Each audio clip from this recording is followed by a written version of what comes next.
Praise lord. ప్రియమైన దేవుని బిడ్డలారా, కీర్తన గ్రంథము 55 అధ్యాయము 16 వచనము. అయితే నేను దేవునికి మొరపెట్టుకొందును, యెహోవా నన్ను రక్షించును. నీవు నేను ఎలాంటి స్థితిలో ఉండి దేవుడికి మొరపెట్టినా దేవుడు తప్పకుండా ఆలకిస్తారు. ఆయన తన బిడ్డలు మొరపెట్టినప్పుడు విని పక్కకి వెళ్ళిపోయే దేవుడు కాదు. తప్పకుండా ఆలకిస్తారు, రక్షిస్తారు. సందేహం లేకుండా అడగాలి. రాతి లాంటి హృదయాలను మార్చగలిగిన దేవుడు. ఆయన చూపులో శక్తి ఉన్నది.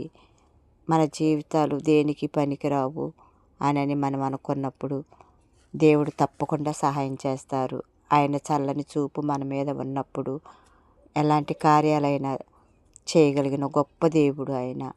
ఐగుప్తులో ఇశ్రాయేలీయులు వెట్టి చాకిరీ చేయలేక దేవునికి మొరపెట్టుకున్నప్పుడు వారిని విడిపించిన దేవుడు. నీకు నాకు తోడుగా